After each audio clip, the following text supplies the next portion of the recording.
Hi, I'm Ashley with Campbell. Thanks for investing your time to help your community be a great place to live. Before you watch the video, make sure to click the subscribe button so that we can help you make educated decisions as a board member. Got it. Thank you very much. Appreciate it. Share my screen here in just a moment. But first, I wanted just to, first of all, thank everybody for joining us. Appreciate you being here. And also to apologize. We were supposed to do this a couple of weeks ago, and I had to call Ashley at the very last minute and cancel because I ended up having to cover for one of our employees who had to take a quite sudden leave of absence. So everything is good now, but for those that were wondering why we didn't do this a few weeks ago, thanks for your patience. I appreciate you being with us today, and I'll kick things off in just a moment here. I do want to make one kind of note about housekeeping here. When everybody registered for today's course, if you are a licensed CAM, one of the registration questions asked you to provide your license number. So we already have that. I only say that because whenever I do these classes, with whatever the forum is, I always get, a couple of dozen emails afterwards saying, hey, here's my CAM license number.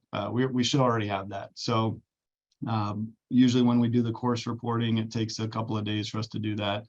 But let's just say by this time next week, if you have not seen your credit post for today's class, if you are a licensed CAM, then email me and we can talk and make sure that we got you on the list. We can always add it after the fact, but we don't need everybody to check in on that. We should have that already. So with that said, let me share my screen. We'll do that now. Some of you may have seen this class before. We've been doing this fundamentals of reserves class in one form for another for 10, 11 years now.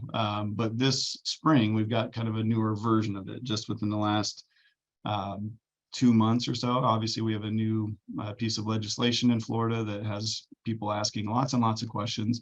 So I added a few slides to the end of this class to address that, to kind of go through some of the pros and cons and good points and room for improvement, let's say, in the new Senate Bill 4D that we have. So we will have a little bit of commentary on that at the end, and then we'll have time for Q&A. So I'm going to try to get through the majority of the course material in the first maybe 45 minutes or so, then get into talking about the new legislation. And then, as Ashley said, if you have questions, feel free to submit those as we go along through the Q&A button, and we'll tackle those at the end. So I'm going to turn off my camera just to have you guys all focus on the slides, which, as she said, we will be sending out both the recording of the session and all the slides to go with it. So don't feel that you've got to be furiously taking notes as you go along. There is a lot of good material here, but you'll get another chance to see that, and we'll be sending that out as well. So let me proceed from here.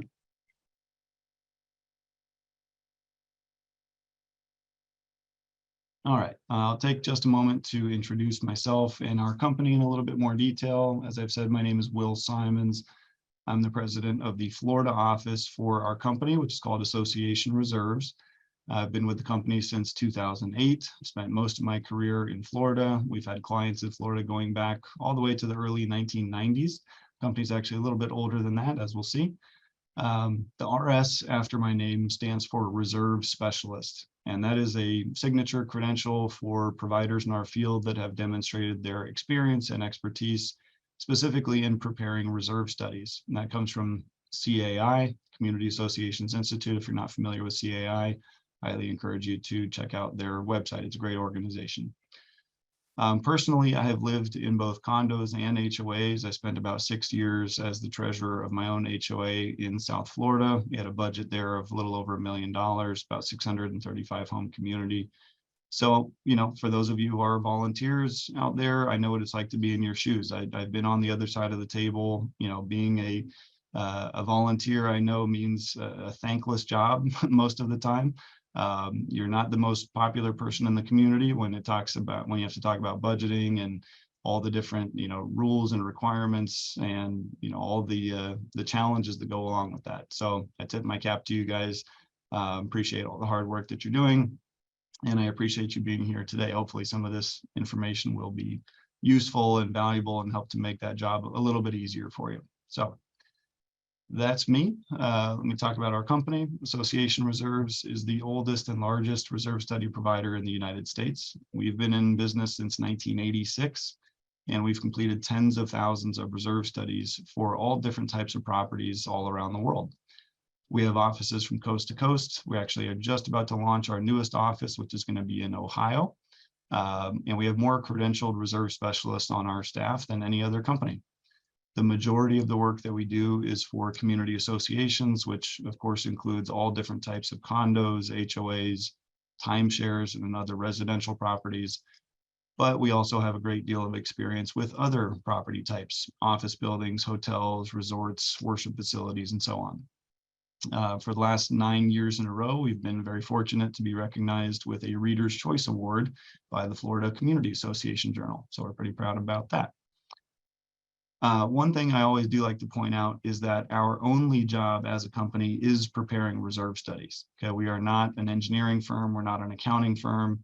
We are a specialized consulting firm, which is focused on doing this one thing really well, which is to guide our clients towards a successful financial future. The way that we do that is by preparing accurate and reliable reserve studies that help those clients to forecast and budget for major projects. And hopefully, if we do our job well and they follow those plans, the benefit of doing this is that those communities enjoy a lower risk of special assessments and bank loans and all the other types of financial distress that can come around when communities aren't doing a good job of long-term planning. So if you'd like any additional information about our company, it's a little bit small down there in the bottom right, but that is our website, reservestudy.com. I'll have my email address up on the screen. So if I don't get through all the questions today, feel free and email me with your question. I'll try to get back to you when I can. That email address is wsimons, so WSIMONS @reservestudy.com. And as I said, we will have that up on the screen at the end. So, all right, this, as I mentioned, is what we're going to cover today, with that last blue section there being the new addition to this course. So again, if you have taken this Fundamentals of Reserves class before, there is going to be some new information for you. But the first two sections are going to be fairly basic. Answer the question, what are reserves in the first place? So those of you who are, board members, maybe who are doing this for the first time, who are unfamiliar with reserves and budgeting and associations, this is going to be for you. The majority of this class is going to talk more about reserve studies and how a reserve study is used by a community association to make sure it's on the right track. And then again, we'll close with, maybe 10-minute or so overview of this new Senate bill, which is probably the biggest thing to hit Florida in a long time with respect to community associations. And we definitely want to devote some time to that. So our first section is, what are reserves? Now, again, like I said, if you've been in this field for a while, if you're a property manager, you're a board member who's been down this road before, this is going to be kind of a review. But if you're newer to this environment, let me welcome you and talk about how associations put together their budgets. So the first part of the budget is what we call the operating fund. Now, operating money, operating cash is basically there for what I always call the routine costs of running the business of the community association. So these are the daily and weekly and monthly expenses for things like utilities and insurance and payroll and preventive maintenance and so on and so forth. If you think of things in kind of personal terms, right? Let's use a personal finance analogy. You could think of your operating account sort of like your own personal checking account, right? That money is unrestricted. It is there for you to spend on anything that you need to pay for. And typically it's not going to stay in the account very long, right? You will spend that operating money in the same year that it is collected. If an association has designed a good budget, hopefully there's not much of a meaningful surplus or deficit at the end of the year. So in other words, all the money that you collect in one fiscal year goes towards the operating expenses for that year, right? That's the operating side of the budget. Now, on the other hand, associations also have reserve accounts, and those reserve accounts are there for the long-term expenses that they have to pay for. those things might not be happening for 5 or 10 or even 25 years into the future. But when they do occur, those projects might be some of the biggest things the association ever has to pay for. That's typically going to be costs like roof replacements, painting and waterproofing, repaving roads, updating elevators, lots of other projects we'll get into later on. Some of the other differences here between operating and reserve money, again, reserve money is restricted. So once that, basically what that means is once you put $1 into a reserve account, it is now restricted. It can only be used for some specific things, not any random bill, any project, anything that the association has to pay for. Another contrast is that reserve money does accumulate over time, sometimes for many, many years, basically building up a fund balance, an account balance, until the need arises, until it needs to be spent for its intended purpose. So, I kind of made the analogy that your operating account for an association is more like a checking account would be for a person. On the other side, reserve accounts are maybe more like a savings account, or you could even maybe think of like a 401k, a college savings fund. It is money that you park aside for a longer period of time for a particular reason. Okay, on this slide here, I've got a very short excerpt from the Florida statutes. Specifically, this is a portion of statute 718. We call this the condo statute. What I've highlighted in red here, this is the portion of that statute that talks about what associations must be reserving for. Okay, so if you look at that closely, basically says that condo associations have to reserve for 3 things in particular, and then they have an additional kind of general definition. So the 3 specific things are roofs, painting, and paving. And then the general catch-all definition at the end there is for any other item with a replacement cost greater than $10,000. Okay. Now, I've taught this class, like I said, for a long time, and back in what feels like the olden days when we did all this kind of stuff in person and not on Zoom, I would always ask people, why is it $10,000? Right? Does anybody know why? Is it why not 1,000 or 25,000? And I really never got a convincing answer. So the point is, it's kind of arbitrary. I think when they wrote the statute way back when, decades ago, I think, they just picked a number that sounded substantial and said, all right, let's go with that. But that $10,000 number is not, or in my opinion, should not be the appropriate number for all associations, right? And in fact, I would say for most of the condos out there, that's probably too high of a threshold to set, okay? So we'll talk about this a little later, but I want you all to think about it in this way. What is a financially significant number to my association? If we got caught by surprise for this amount, would that hurt? Would that sting? And so, that to me is one of the main reasons of funding reserves, to try to avoid surprises. And if you're just setting a bar that's too high, you're allowing the chance that those things will come along and you'll be unprepared for them. Now, as I'm talking about this, I want to point out too, this is the statute as it has been written for a long time. This is not considering the language in the new bill yet, but we will talk about that towards the end. Okay, on this slide here, we've got a section that comes from the HOA statute 720. This actually has even less to say about what associations should be reserving for. So unlike the condos, HOAs do not have any specific checklist of items that they need to include, right? The statute just says that you should have reserves, because if you don't, that could result in a special assessment, and that's not good. But there is no checklist for HOAs telling you what you must reserve for. That's left up to the community or to their reserve study provider to figure that out. Now, the good news is that there is a very realistic, very thorough way to go about defining what any type of association should be including in its reserve funding plan, which I will outline for you in a few moments. For now, I just want you to keep this sort of basic definition in mind. Okay, reserve money is there for associations to save over long periods of time for major repair and replacement projects, right? So a few times today, I'm gonna kind of flip things around and ask you to notice what I did not say. Okay, I did not say that you could spend reserve money on capital improvements, on paying an insurance deductible, or really any other purpose. Or maybe I should qualify that and say you shouldn't be doing that. And I'll give you an example here. Let's say there's an association that does not have a playground, but all of the residents really want to put one in. That might be a perfectly worthwhile, good thing to do. But they couldn't use reserve money for that project. The reason is they're adding a new element to the association, which would have never been considered in any of their prior year's budgets.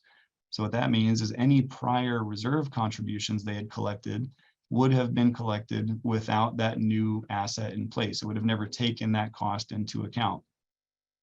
So again, in reality, maybe that's a great thing to do. Playground is a nice enhancement to the community, but creating that something out of nothing, right? Developing the land, putting in a playground where there is one now is not something they could do as a reserve component.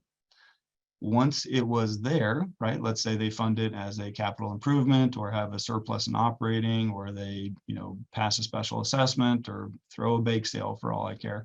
Once the playground is there, then they can start reserving for it and thinking of long-term replacement of the equipment and the fencing and so forth. All of those can become reserve components from that point on. It's just that initial cost of putting it there in the first place that is not really eligible for reserve funds. All right, like I said, the short and sweet kind of intro section there. I'm going to switch gears and talk about reserve studies and how these are used by properties when they are preparing their annual budgets, which here we are at the end of August. I'm sure you're all in the midst of this as we speak. So the first thing to do is just establish the definition of the term reserve study. And this will come back around at the end, but let me make it clear. The definition of a reserve study has been in place for a long time. It comes from National Reserve Study Standards, which in turn are from CAI, Community Associations Institute. And these standards have been in place since the late 90s, almost 25 years now. And they basically state that a reserve study is a tool. You could call it, maybe to be more specific, it's a document, but the important thing is that it does a few things for the client. First, it identifies the current status of the reserve fund. And then secondly, it provides a funding plan that will give them guidance about how to deal with future expenditures. So again, another time to notice what I didn't say. A reserve study is not an insurance appraisal. It's not a turnover study. It's not an engineering report. It's not a property condition assessment. It's not a milestone inspection, okay? It is a very specific document that contains particular content about the physical and financial elements of the community. There are 3 types of reserve studies. So if a property has never done one before, it's going to start with what we call a full or level 1 reserve study. So in that scope of work, the provider is creating everything totally from scratch, right? It's going to take a pretty thorough site inspection to measure and quantify everything, take photos, basically gather up all of the raw data that will eventually become the component list for that property. Now, after they've had that full study done, there are 2 types of updates that can be done after the fact. The first type is what we call a level 2 or an update with site visit. And in that type of study, there is a new site inspection that's taking place, but it's going to be based off of an existing component list, right? So something that was already established years before. Now the task is just to identify what has changed. What are the changes in life expectancy, the changes in cost estimates for those things, reevaluating all the conditions of the property. So I go into the doctor for a checkup, right? Now, there are some states that require these types of updates, these updates with site visits at specific intervals. But generally speaking, I think the industry best practice is to have one of these done at least every 3 years or so. There are some states, like California is a good example, where the law is every 3rd year. State of Washington is the same. I think Virginia is every 5 years. The point is, there are now jurisdictions where this is a requirement, and usually it's every 3 to 5 years. Now, the last type of study is what we call an update with no site visit, which is pretty much what it sounds like. There is no site inspection taking place, but there's still a whole new reserve study document. So in these cases, instead of somebody coming back out to the property, they will just be corresponding with the board, with the property manager, in order to find out what has taken place, what new projects have gone on, what new information is available since the last time we were on site. And we use that to update the component list and proceed from there. Okay, there are two parts to this process, two parts to a reserve study, what we call the physical analysis and then the financial analysis.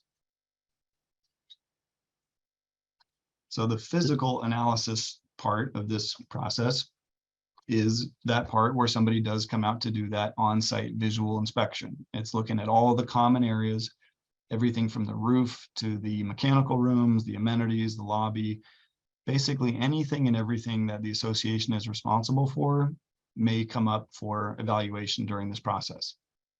Okay, this is going to involve taking lots of measurements, as I said, taking photos of everything, but also documenting model numbers and serial numbers for equipment, right? Figuring out when something was put in place, doing whatever it takes really to gather up the data that we need for each component, which we then use to determine the life expectancies and ultimately the replacement costs for those things. So if we've got, let's say, a generator, we're looking at how many kilowatts is it rated for. You know, if we're looking at a water heater, is it gas or electric? How many gallons? Where is it located?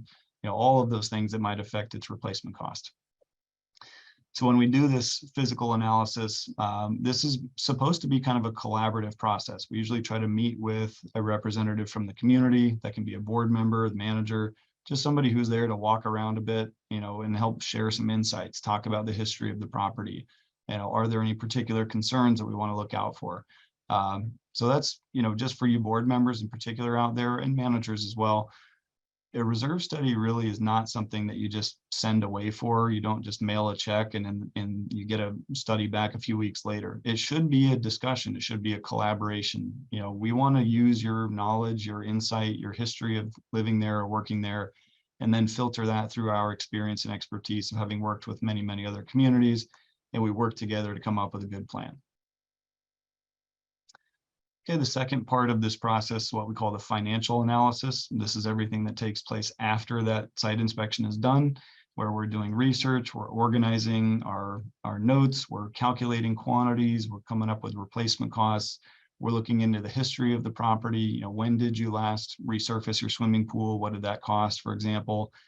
And we compare all that with our experience working with similar properties. You know, so your reserve study provider, just by virtue of doing this for a living, will probably have a lot more data, a lot more insights about, you know, what are the going rates for things, what are the current market prices, what did a building just down the street pay for something similar. That's the benefit of kind of bringing in a third party to do this, is they can fill in some gaps and help you draw these important financial conclusions. Okay, there are three outcomes to this process. What do you actually get when you get a reserve study? We'll talk through these one at a time. The first one, the first outcome, is that component list. And so I want to be clear, the word component in this context really just means some instance where the association is spending money. Okay, so a reserve component can be a roof replacement project. It can be resurfacing a swimming pool, it can be remodeling a lobby, right? The important thing to know is that for each component, there are three key pieces of information that we have to determine. First of all, the first one is its useful life. What is the useful life of this component? What we mean there is the overall lifespan. In other words, how long will it be in place from start to finish, either from when it was originally installed or from when it was done most recently until that needs to be done again. Now, the second data point, the second estimate, is the remaining useful life. Okay, now that number, that remaining life, is always determined relative to a certain point in time. So for example, let's say we're here in 2022, looking at your next budget year, 2023. If we have a component with a useful life of 10 years, but as of next year, it'll be 3 years old, you would say that the remaining useful life for that component should be about 7 years, okay? Now, the last point to make here, you know, people often ask, do we have to be fully replacing something to justify that as a reserve component? And I would say no. You don't always have to be wholesale replacing something. Sometimes it's just an upgrade, a remodel, a modernization. Maybe it's just replacing important parts on a cooling tower, for example. It doesn't have to be buying an entirely new cooling tower. You can have a component that is just a refurbishment, right? So again, don't get too hung up on the word choice. Instead, the focus should be on the need to spend money to keep a component in good condition, providing value to the association. All right, so I kind of alluded to this a little bit earlier when I was talking about the statutes and what they have to say about, what belongs in this plan. But right now I'm going to give you a different approach. This is something that most professional reserve study providers will be using, and it's this 4-part test that we get from our national standards, our industry standards. It's more of an open-ended definition of what a reserve component should be. And I think the beauty of this 4-part test is that you can apply this to any different type of community, right? Condo, HOA, high-rise, garden style, coastal, luxury building, anything in between. You can go into this community with this checklist and come out with a reasonable component list. So let's talk through the 4 parts. First of all, it has to be the association's responsibility. Okay, so an example of something that usually fails this part of the test are the windows and sliding glass doors in a condo building, right?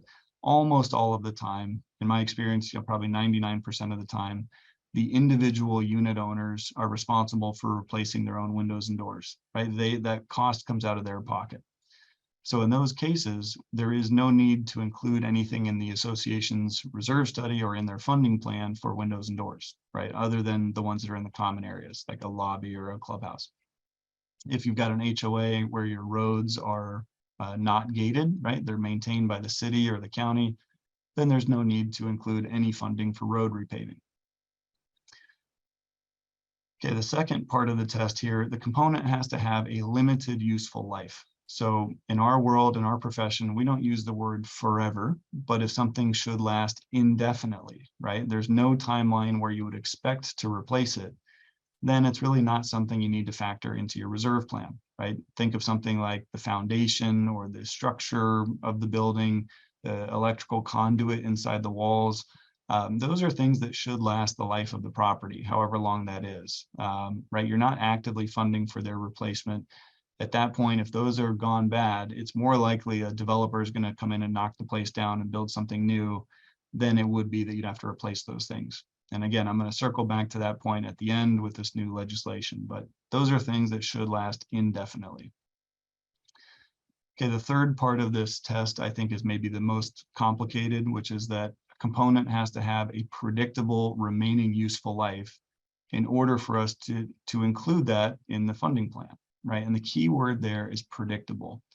To be even more specific, what I mean is predictability in terms of its scope and its frequency. Okay, so scope meaning what are we doing, right? If you can't reliably predict how much money you're going to spend on something or how often, then it's probably not a good idea to handle that through your reserves. I'll give you a good example. Many clients out there ask us the question, can we include our insurance deductible as a reserve component, right? That's a really big number. If we ever have to pay that, we're going to be in big trouble. Can we list that in our reserve schedule and start saving for it? Well, if you're in my shoes, the question back is, what would be the useful life, right? How often will you have to do that? And if that's the part nobody knows, of course, right? That's the whole reason we have insurance. We don't know when or if you might have to pay for that deductible. The losses that trigger that will be a surprise, right? It's a natural disaster, a hurricane, a fire. And if we're going to make some arbitrary guess about how often that might occur, to me, that's getting away from responsible planning, right? Now, let me make this really important point. I'm not recommending that you ignore reality, right? Every association out there should have a plan in place for how to pay its insurance deductible. There will be more hurricanes coming over the years. The problem is that we just don't know how often or how severe they'll be. And therefore, I really can't tell a client with any accuracy when they would have to do that. In these cases, what I usually tell them is that you want to consider maybe a third option, right? You have your operating account for those routine expenses. You have reserves for all the things that do meet these criteria, but in addition to that, go out and get an emergency fund together, get an emergency line of credit at your disposal, right? That way, if you need to pay that insurance deductible, you have some plan already in place. The only problem from our perspective with listing this as a reserve component, again, is that you're going to be basing a specific amount of reserve funding calculations each year off of a timeline of expenses.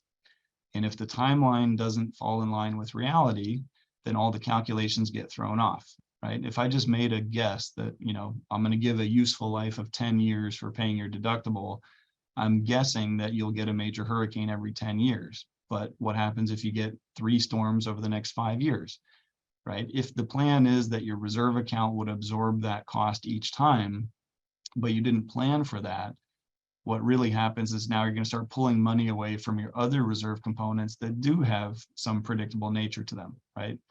As a result, that usually means special assessments, right? You're going to have shortfalls. You will have pulled money away from something that you needed.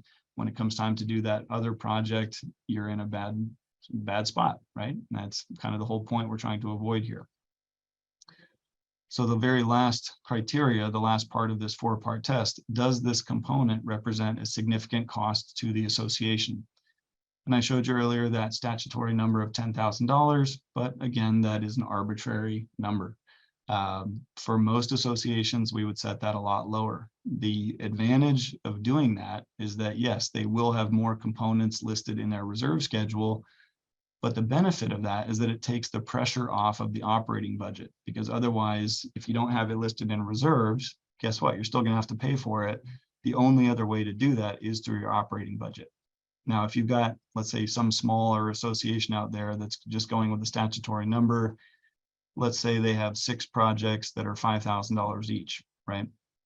Technically speaking, they would be okay. They would be permitted by the statutes to leave those out of their funding plan because individually they cost less than $10,000.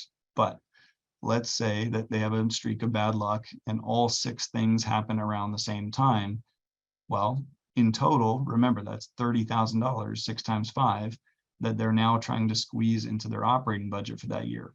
And you can imagine in a situation where cash flow is a little tight, maybe they have some bad debt or some receivables, maybe that triggers a small special assessment for something that could have been avoided if they had just put those in the reserve schedule to begin with, right?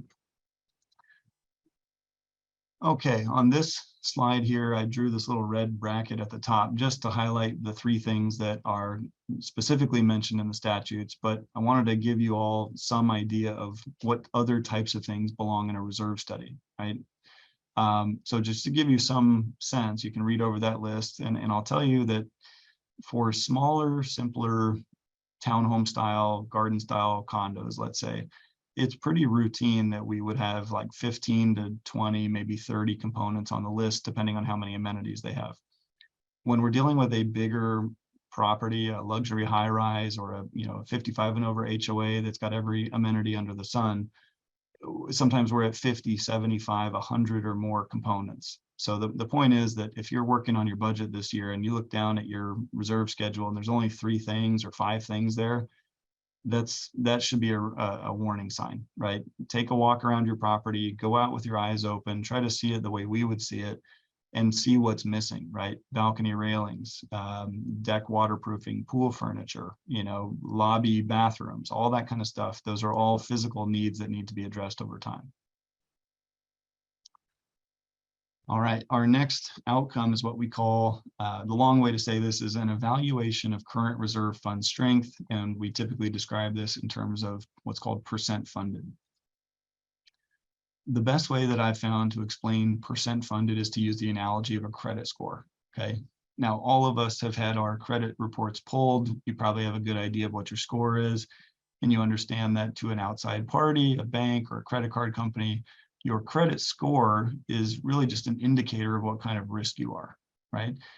So in the same way, if you think of an association having a reserve study done, that study kind of functions a little bit like a credit report, right? But if you have to boil it down, if you have to distill it to one important number, I would say that should be percent funded, right? Just like a credit report gets summarized in the form of a score, a reserve study can be summarized in the form of percent funded. We measure this on a 0 to 100% scale, and I would say anything from 0 to 30% funded is kind of a weak position, right? That's where associations have a much higher likelihood of special assessments and loans and so forth. Between 30 and 70% funded, this is more of a fair position. You know, it's not an emergency anymore, but there's still some room for improvement. Where communities should try to get to is above 70%. Okay, that is where you have the lowest statistical risk of special assessments and loans and all the bad stuff we're talking about. So again, 0 to 100%, right? It is possible to be over 100% funded, but in reality, 70% is usually where we draw the line in terms of saying this is a strong place to be. All right, so that is the concept of percent funded. Now I'm going to teach you how to actually calculate it, and I encourage you to try this out for yourselves this year at budget time. The idea is pretty simple. All that we're really doing is looking at how much money an association has at one point in time, and then comparing that amount against how much money it should have at the same point, at the same period, okay? We just divide those numbers and express the comparison as a percentage, okay? The first part of the calculation is pretty simple. It's just the numerator there of that fraction. How much money do you have, right? We're going to look at your current financial statements, look ahead to the start of the next fiscal year, and make a projection. As of January 1st, 2023, this is how much money is going to be in the bank, okay? The next part, how much money should you have, that is a little bit more complicated. Now, this notion, this concept of how much money an association should have is what we call the fully funded balance. Okay, now just to make it clear, the fully funded balance is a theoretical number. It's what we find out when we have to ask a question, right? And I'll put it to you this way: if there's some association out there that has $50,000 in reserves, and you don't know anything else about it, you don't know where it's located, how old it is, how many units, condo, HOA, anything else, do you know anything? Have I really told you anything meaningful there? And we hear this kind of thing all the time from board members and committee members, right? At the start of a project, they'll say, I think we're in good shape. We have $900,000 in reserves. Okay, that's good. I'm glad you have some money in the bank, but I have no idea if that's sufficient unless we have something to compare it against, right? And that's where this concept of the fully funded balance kicks in. Now, if you can think about this, it makes sense, right? It really entirely depends on the community and what they have. If this is a little two-story building with no amenities and just a parking lot, $50,000 may be plenty of money for that building. But if you've got a luxury high-rise, right, $50,000 is a drop in the bucket. It might cost $1 million just to paint this building, right? So having just a rough idea of a balance doesn't mean anything. We have to put it in perspective. So how do we do that, right? This is how we calculate that number, that fully funded balance, how much they should have. Again, a pretty simple idea. In this case, we're just looking at each component that they have and doing this analysis. We're looking at the age of that component divided by its useful life. And we're going to take that fraction and multiply by its replacement cost. And when we do that, we can figure out how much money they should have in the bank for that thing. And we just repeat that process for all of the components that they have. So it doesn't matter if they have 4 components or 400, we're going to calculate the fully funded balance for each one and then add all those numbers together at the end. In total, that will give us the fully funded balance for the whole association. Then we go back and measure the cash that they have and put everything back in perspective. All right, so to walk us through this, we're going to just do a quick example. Let's all pretend we're guiding this community at budget time and we need to figure out percent funded. First thing to do, as we know, is establish the starting reserve balance. So let's say that we've reviewed the financial statements. We know what they're going to spend the rest of this year, what they're going to contribute the rest of this year. That will start them off with $60,000 in reserves going into 2023. The next thing we're going to do is calculate the fully funded balance for each of their components. And in this example, I'm just going to keep it to 3 things. And let's say the first one is going to be the roof on the building. Let's say that the roof is 10 years old with an overall useful life of 20 years, okay? And let's say that the replacement cost of the roof is $80,000. Keep in mind that the fully funded balance is just a proportion of this cost that they should have on hand today. So since the roof is halfway through its life, they only really need to have half of the replacement cost in the bank because, of course, they've got another 10 years to collect the difference. So we will take 10 over 20 and multiply that by $80,000, which tells us that the theoretical fully funded balance for this roof right now is only $40,000. Halfway through its life, they should have half of the cost in the bank. Okay, our next example here, let's say, is the gym equipment. If we assume that it's 5 years old and the overall lifespan is 15 years and it costs $30,000 to replace, you can state that the fully funded balance for this gym equipment at this point in time is $10,000, right? Again, it's 1/3 of the way through its life. You only need to have 1/3 of the replacement cost saved up. This is one of the things that really trips people up quite often is they think fully funded means I've got to have the full replacement costs. It's not true. It's just the proportion of the cost relative to the age of the assets. Okay, one more example. Let's say that they've painted the hallways in this building 2 years ago, and the plan is to do that every 8 years, useful life of 8, at a cost of $100,000. You take 2 divided by 8, so it's 1/4, 25% of the way through that timeline. At a cost of 100 grand, they really should have 25,000 in the bank right now. Okay. So now that we have done that, right, we know what the starting reserve balance is, and we have calculated those individual fully funded balances for the 3 components. I am now able to calculate percent funded for the entire association. It looks like this. So again, 60,000, that's what they were going to start with, but we need to compare that against how much money they should have, which we now know is just the sum of those 3 figures, 40,000 for the roof, 10,000 for gym equipment, and 25 for painting. Added together is 75,000. So if they have 60 and they should have 75, they're 80% funded, right? Not a bad place to be. A little room for improvement. Maybe they need to start increasing the contributions a little bit, but in all, pretty good place to be.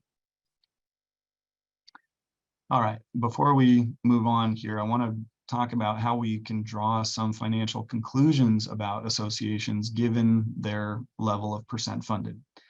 So what you're looking at on this chart, this is the result of a very large internal analysis we did a number of years ago within our company. We looked at a data set of, I think, about 10,000 associations we had worked with, and we were measuring for 2 variables. First, what was percent funded in their reserve study? And secondly, did they need any immediate special assessments, right? Did we have to recommend an immediate assessment to them? And what you see is pretty obvious, right? The closer they are to 0% funded, the higher the chances they needed immediate cash injections. They needed money in the bank right now. The closer they get to 100% funded, that becomes very, very rare, right? That's because they have money in the bank. They have flexibility to do the things they need to do. Lately, I've come across this kind of concept that there is really nothing special about a special assessment. It is the inevitable result of not having budgeted in the past, right? So if you've got owners out there that are saying, where did this come from? How could this be? It is, I think, very well within a board's right to point out to them, look, we've been getting away with it. Our budget has not been sufficient for a long time. And this is the inevitable catch-up contribution that's correcting for all these prior years. Okay, a couple of years ago, we did another study, this time looking to see if there is any correlation between percent funded and actual property value. Okay, so a different sort of study. This time we looked at a smaller data set, but still a few hundred properties, but they were all within the same general area and all as similar as they could be in terms of their size, the age, amenities, so on and so forth. These were comparable properties. The next thing we did was to measure the market value of the homes in those communities, wanting to see, is there a difference when the association itself is in a better financial position, right? Do we see any increase in property value among communities that are in a better financial position relative to their peers? So this time, the first thing we did was set a baseline, right? If we choose a group of weekly funded properties, right, 0 to 30% funded, what happens if comparable properties are 30 to 70%? And what we found was about an 8% gain in market value, right? The dollars per square foot market value for communities here is about 8% higher than their weekly funded counterparts. Over here, it's almost a 13% gain, right? So associations that, again, all else being equal, or as equal as possible, when associations have money in the bank, the homes there are more valuable, right? And you can kind of intuit why that would be. They have better curb appeal, things get done on time, they're in better physical condition, they have better amenities, more modern technology, they're more attractive, right? People want to live in these communities more than these ones. So even though they might be the same age, same size, same location, the ones that are doing a good job of proactive planning, those tend to have more desirable outcomes. Okay, so back to our 3 outcomes. Remember, the first 2 were the component list, which is essentially defining what we're reserving for. And then secondly, percent funded, that tells us where a community stands as of a fixed point in time. But once you know those 2 things, the last question to answer is, where do you go from here? So the first thing that we do when we're designing a plan like this is to look back at the current budget. You know, what if they just stick with their plan of what they're reserving now? Will that be sufficient or not? If it's clear that they're not on the right track, right, their existing plan will not be sufficient, then they need to make some changes, okay? 2 of the other points I want to make here: funding reserves needs to be consistent with the timing of your overall assessments. So if you have monthly dues in your association, there needs to be a monthly reserve contribution. I believe that by law, it has to be within 30 days. But the bigger point is that you can't just operate all throughout the year hoping that at some point in the future, you'll have a surplus in your operating account. You can transfer some money into reserves and say, hey, look, we funded reserves this year. It just doesn't work that way. This is a proactive, not a reactive approach. Again, like I said on the last slide or 2, in those cases where historically the reserve contribution has not been enough, an association is in bad shape, then unfortunately there needs to be initial special assessments as part of that plan, right? It is, again, nothing special, nothing surprising about that. It's just a catch-up contribution making up for prior years. All right, these are 4 principles that we talk about with respect to these funding plans. The main one that I want to focus on for now is the last one, being fiscally responsible. The other 3 are important. Obviously, when you're designing a funding plan, you can't have a community running out of money, right? That's clearly going to trigger special assessments. Contributions to reserves have to be stable, right? You can't have these wild swings up and down from one year to the next. You're constantly funding everything all the time. You don't take years off, right? Even if you just, did an elevator modernization project, that will come up again. So the point is to start funding for it as early as early as you can, so that you're spreading the cost of ownership over the entire lifespan of the asset. But let's focus on the last part here, being fiscally responsible. First of all, this means being realistic with respect to interest and inflation, right?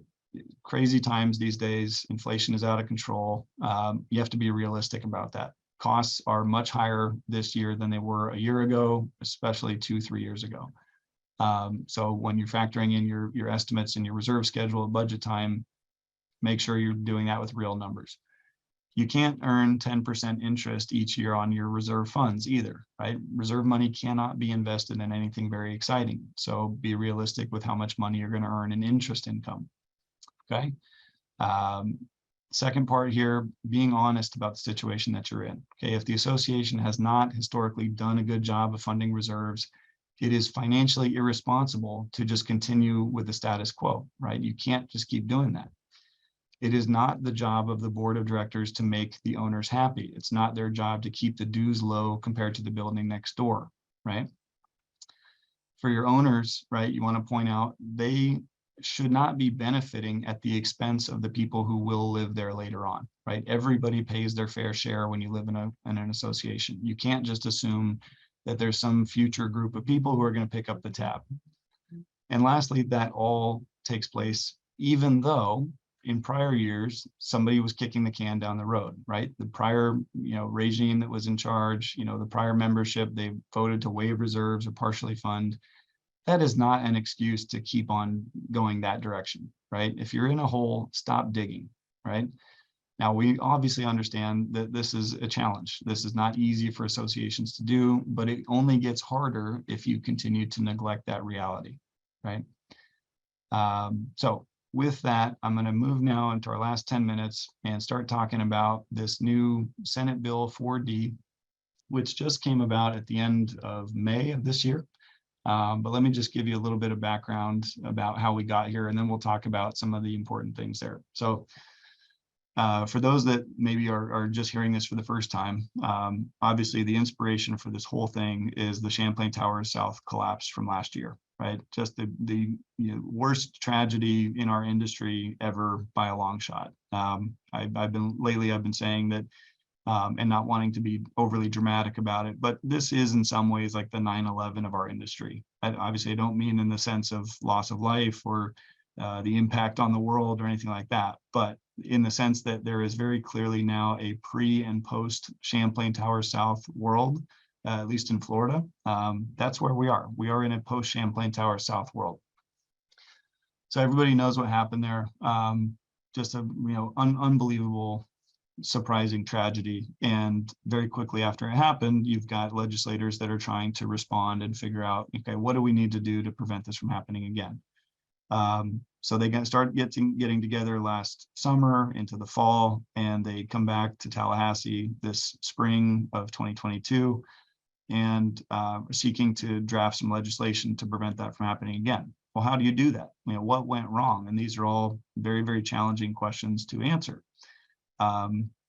Without going through all the different trials and tribulations along the way, I'll just state that, first of all, I think this is an incredibly complicated issue and something that is not, you can't point really at any one thing. It's a combination of the built environment, right? Physical buildings deteriorating in the Florida sunshine and salt water, but it's also a financial problem. It's also a communication problem. So I'm going to talk through what, to me, what are some of the good things about this bill, and also some of the things that need improvement. So the first point to make is that this new legislation, and by the way, this legislation applies to condos and co-ops 3 stories or taller. And most of these provisions are, I think all of them take effect December 31st, 2024, right? So there is a little bit of breathing room here to figure all this stuff out. And I think to revise the legislation, I think most people agree that by next spring, we will have a different form of this bill. But what we have is what I'm going to talk about today. Transparency, okay? One of the saddest things to me about the Champlain Towers South story is that in the couple of months leading up to that collapse last June, there was something like, I want to say more than 10 units that had been bought and sold in the building. And I would love to know, and maybe I'd be sad to know, what those new buyers knew at the time they were purchasing those units. Were they aware of the physical condition of the property, that for years they had had structural concerns, right? Were they aware that the reserves were pretty poorly funded and that they were facing a huge amount of money in repairs? I don't know. I don't know if that was priced into their calculations or not. But one thing the state is trying to do is make documents more transparent, more publicly available. Reserve studies, milestone inspections, turnover studies, all of those things are going to be more public, more available, provided to building officials in a more timely manner, and so on. I think that's good. I have not heard anybody complain about transparency here. Milestone inspections. All right, so this is an important one. Those of you who may be in Dade and Broward counties probably are familiar with the 40-year certification requirements, which have been around for a long time. These new milestone inspections, to me, are like an extension of those 40-year certifications, but they're now statewide. Okay, all 67 counties in Florida will be subject to milestone inspection requirements. Again, condos and co-ops 3 stories or taller. And they're going to be done earlier, right? So now if your building is within 3 miles of the coast, it is not 40 years, it's 25 years. At 25 years after your certificate of occupancy, you're going to have your first milestone inspection done, and then every 10 years after that. If your building is more than 3 miles from the coast, the first inspection is at 30 years, and then every 10 years after that. These are going to be important. These are chances for an engineer or an architect to come out and inspect your property, to evaluate the physical conditions and make you aware of anything that needs to be corrected, right?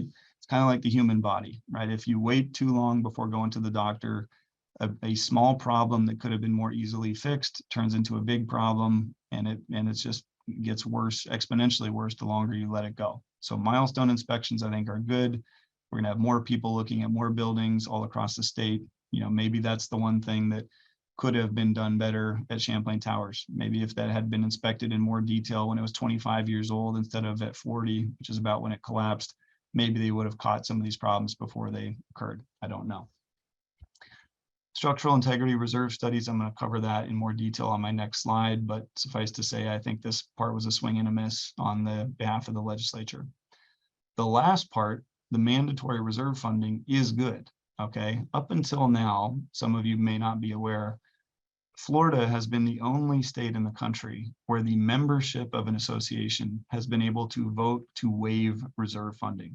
Okay, in the 49 other states in this country, the board sets the budget and that's it. There is no chance for the owners to weigh in and say, we don't want to do this. And what's curious in Florida is they don't have that power over other things, right? The membership cannot vote not to pay the insurance bill. It can't vote not to pay the security guard's contract, right? But for whatever reason, way back in the day, they gave association memberships this power to kind of overrule their boards, and to me, effectively, make it very, very difficult for anything to get done. I mean, if the board doesn't have money in the budget to take care of the building, I don't know how it can actually operate, but that's going to go away. Beginning in, again, after December 2024, there will be no more option to waive reserve funding or to partially fund, as far as I read it. And that's a good thing. That is going to be a shock to the system for a lot of buildings, don't get me wrong, but that's the way it should have always been. There is never, ever a good reason to waive your reserve funding. The longer you do it, the worse it gets. And they're really trying to put a stop to that, which I applaud. But let's talk about this structural integrity reserve study portion. So first of all, there is no such thing. Okay, a reserve study, as I've just explained it to you in this course, those have been around for decades. As I showed you, we have industry standards, we have qualifications, there we have scopes of work. It's very clear what a reserve study is. There is no such thing as a structural integrity reserve study. Okay. To me, it's also kind of redundant. They're requiring these, I'm just going to call it a CERS. They're requiring a CERS to be done earlier, right? The first one is within 10 years of completion of the building, and then at least every 10 years after that. But that's going to start overlapping with milestone inspections. And the scope of what is being done there is largely consistent. You're having an engineer or an architect look at the building components to assess their condition. I think a milestone inspection does that very well. I don't think hiring somebody to do a structural integrity reserve study on top of that really adds a whole lot of value. This is a financial planning exercise. It's there to help make sure associations have money in the budget. And again, frequency, 10 years is not enough. They need to be done more frequently than that. I think the biggest problem here is the scope of work. The CERS is requiring things like the foundation of the building, the load-bearing walls and systems, just categorically says plumbing and electrical. A lot of these things are not practical to include in a reserve study. First of all, you should never have to replace the foundation of a building. If that's the case, guess what? You need a new building. It's not something that you reserve for, and not something that we have ever, in my knowledge, told a client they need to proactively be saving money for. So lots of problems there with the scope of work compared to what we typically do in a reserve study. The last 2 points here are kind of interesting. I mean, I think they kind of go hand in hand. There are close to 30,000 condos and co-ops in the state of Florida, and they have said that all of them, or almost all of them, the ones that are 3 stories and up, need to have this done by the end of 2024. There's no way that's possible. I've heard one engineer told me she didn't think there was enough manpower in the country, let alone the state, to get that done. So that is not something that can be implemented. And then lastly, they've restricted the pool of people who could even do this. They're saying that in order to do a CERS, you have to be a licensed architect or engineer.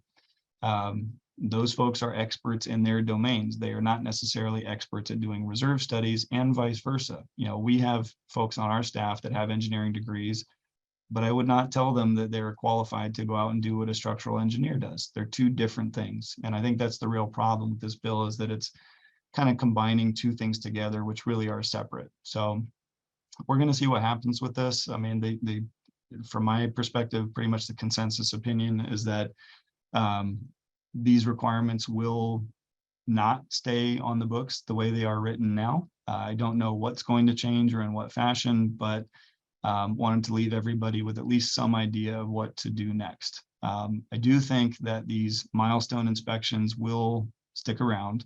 And so what you want to do there is start finding a qualified engineer, right? Get in line, get on their list, start scheduling that, because every, not every building, but almost every condo and co-op in Florida is going to have to do the same thing. And there's going to be an overwhelming demand for qualified people. So start seeking out your engineer there, especially if you're one of these older properties, especially if you're on the coast. You start that relationship now if you don't already have one. In addition to that, I would say you still need to be budgeting for reserves. And this is where a traditional reserve study comes in, kind of like we've done for 40 years and 70,000 times. That is a budget planning tool that helps you make sure there's money going into the bank to pay for all these major projects, right? That is always a good idea, not something you need to do every year, but that's important to consider that. And then the last part really is the communication problem. I think a lot of owners in buildings out there need to understand that the cost of living in these properties is going to go up, and for a good reason, right? This is not a tax on people. This is not a penalty or a punishment. It's the amounts of money that you should have been paying all along, right? Budgets are going to go up. You're going to be subject to more requirements and more costly inspections and so forth. That's not a bad thing. It's the right thing to do, because the alternative is buildings that are financially upside down, that cannot afford to sustain themselves. And that, as I've said many times, that only gets worse as you go forward. So to be continued. Stay tuned on that. There's going to be a lot of discussion, a lot of back and forth over the next 6 months or so, until the legislators get back in session again. But that is the situation as I see it for now. So with that, I'm going to take a breath. Ashley, if we want to kick things off with Q&A, I will turn on my camera and we'll go from there. So I'll leave my email address there up on the screen for everybody just for a few minutes if you wanted to jot down the email address. But Perfect. I am going to go ahead and launch the poll just in case anybody does want to jump off and not stay on for the Q&A, just to get your feedback on how we did today. Like Will said, and I've mentioned several times too, I will be sending out all of the information via email after, so you will get everything, the presentation, the recording. Like Will mentioned, we do have your CAM license number if you registered with us in advance, which you had to for this. So we do have that, and I'm going to provide Will with the attendee list so he can get the credits issued for you guys. And other than that, thank you so much, Will. I'm going to turn my video off and let you run with the Q&A. All right, sounds good. Thank you. All right, I'm just going to go down the list. And what I always say in these Q&A sessions is that, first of all, I haven't seen these questions before. So if I stammer and stutter a little bit, it's because I'm trying to figure this stuff out on the fly. Secondly, I'm not an attorney. So if any of these are legal related questions, looking for interpretations of documents or things like that, that's not my domain. You'd have to talk to your counsel about that. And thirdly, if your question is very specific to the point where I couldn't answer it without having actually worked with you or your association and have done a reserve study for you, I'm going to probably have to defer on that one. So I'm going to try to pick through the list, answer as many as I can in the time that we have. And I'll try to maybe skip over some questions that maybe are not appropriate for the group, or if they're redundant with other questions that have been asked. So if I don't get to yours, apologies, but I'm gonna do my best here. Okay. Let's see. Will an association be able to continue to pool reserves for items that are structural or, that are non-structural or safety related? Yes, as far as I understand, and that's another problem with this bill, is that it's kind of seeking to limit the use of the pooled method for reserve funding. I've got a whole nother class on that topic, but very briefly, I think the way the legislation is intending to read is that you have possibly one pool of funds for structural assets, the 9 or so things that are on their checklist. And then you can have a pool of funds for your non-structural things, you know, your pool furniture and your hallway carpeting and gym equipment, all that kind of stuff. Both of those are important, right? You do have all these assets that contribute toward the property value and the benefit of living in these communities. I think what the legislators don't want to do is have money moving from important structural things in the direction of, you know, arguably frivolous or unimportant aesthetic things. Now, the way they're doing that is kind of a ham-handed approach. We've always been a proponent of the pooled method of reserve funding, which means you have one pool of funds that is collectively available for all the things on your list, whether they are structural or not. That's one of the challenges of this bill is, you know, how do you go to an association that currently has one pool of funds and tell them they need to split that up into 2, or to have itemized component method funds for structural things and pooled for non-structural. That's another thing the legislators, quite frankly, got wrong and we'll have to address. But yeah, as far as we know, there is no restriction on pooling reserves for things other than structural.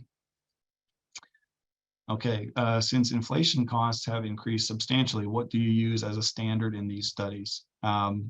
So if you're asking, I mean, I'm going to answer the question this way. From last year to this year, we are typically using at least about 7.5% inflation across the board for all components, just cost of living, whatever you want to call it. From last year to this year, things have gone up dramatically. Now, in some cases, they've gone even higher, right? So some air conditioning components, anything tied to the price of oil has a more wild fluctuation, like asphalt, paint products, things like that. Anything that's made overseas, right, that has maybe been affected by supply chain issues, all of those things have gone up dramatically. So at budget time this year, if you're looking at what you used last year, I would say at least crank that up 7.5%, if not higher. Normally, we would use about a 3% inflation from one year to the next. That's kind of a good long-term average, but recently it's certainly been a lot higher than that. Okay, what is the status of the high-rise sprinkler mandate in Florida? It's a good question. I actually don't know the current answer to that because over the years they have, you know, allowed associations to opt out of putting in sprinkler systems. Quite what we see a lot more frequently these days is communities that are having to spend sometimes millions of dollars on these ELSS projects, emergency life safety system projects. I don't know, Scott, I'm sorry, that would be something I'd have to look up. I mean, what I would tell any high-rise building out there is that, look, life safety is life safety. Don't wait for the state to mandate something before you go out and do it. Again, let's not play to the bare minimum here. Let's do what's right for our owners and for our potential buyers. Remember, part of living in a condo is maintaining that as an attractive place to live. And if I'm a buyer who's deciding between 2 high-rise buildings and one has a fire sprinkler system and one does not, I'm going to sleep better at night in the one that does have fire sprinklers, whether or not the state has required me to do it or not. Okay, this is a good question. Is there a general percent of total dues that reserves should be at least equal to? For example, 15% of total revenue per year collected.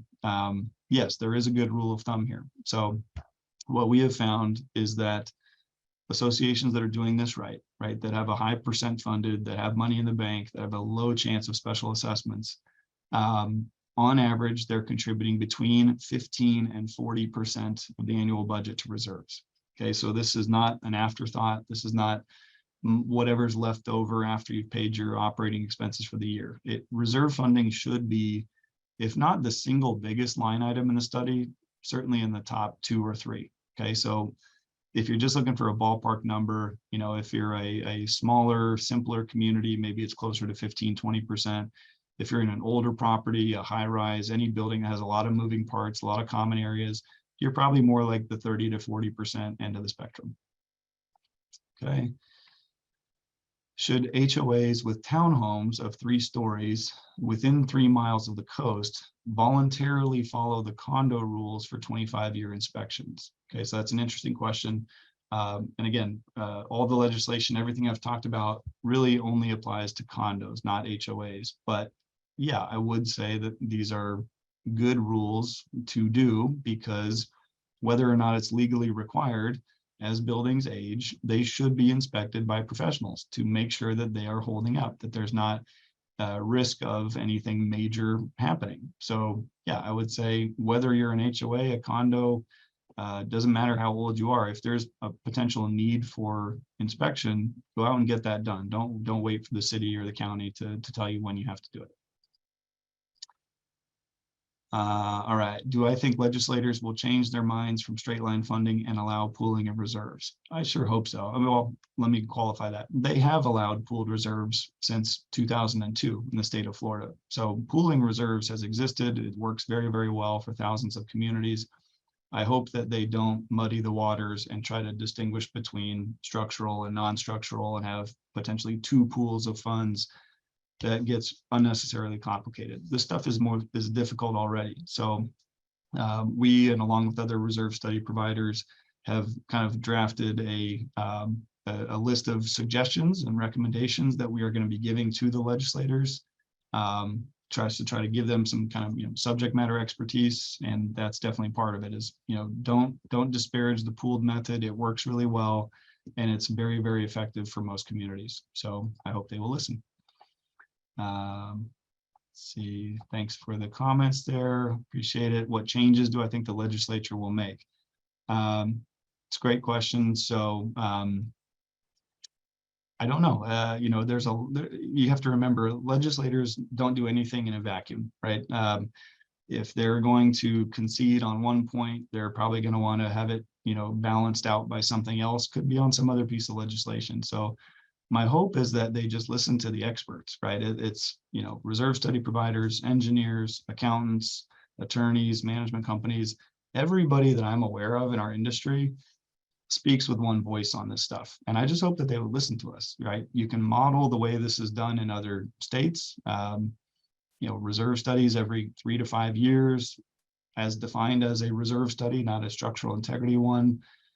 Adding in the milestone inspections, I think that's good. I think they may delay some of the compliance dates here. I think, as I said, just the volume of inspections that would have to be done in this amount of time, I think, is going to be a deal breaker. I can see them extending the deadlines here. I think that's low-hanging fruit that they might do, but I wouldn't count on that. We'll have a lot more to see in the next 6 months or so. It's a fun question. What is the worst reserve deficit I've seen? Well, it's kind of a tricky question to answer, but I would say we have had clients that are so far behind in their reserve planning that they have decided to sell the building to a developer for pennies on the dollar, knowing it's going to be demolished and something else is going to be built in its place.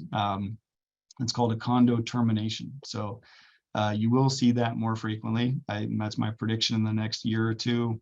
Many buildings are going to say the land underneath us is worth more than our units, and we can't afford the special assessments. We can't afford the loans to get back on track. And so developers are going to circle like vultures and buy these properties out. And maybe that's just the inevitable result of this process. I don't know, but yeah, we've certainly seen buildings that have special assessments that are tens of thousands of dollars per owner. I think at Champlain Tower South, that's kind of what they were looking at. I think it was $15 million worth of work they had to do, spread amongst 136 people, I think was how many units they had there, 120, 130 owners. So yeah, that's a lot of money. And then the last question here, has the coastline been defined? That's a good one. I don't know if that has been defined. If it were me, I would define it as 3 miles from salt water, right? So 3 miles either from the intracoastal, or if you're in Tampa Bay, 3 miles from the bay. The point is, the closer you are to the coast and to that salty air, the more destructive that is to your building, the more likely you're going to have major concrete issues. So I don't know if they've qualified that in any other way, but I would look at it as the crow flies. If you are 3 miles or less from where the water hits the sand in some direction, I would treat that as the coastline for now. And I think that's it. So Ashley, I'll turn it back over to you, and other than just to say thanks again and appreciate the opportunity. Thanks for watching. For more great educational content, click the subscribe button now.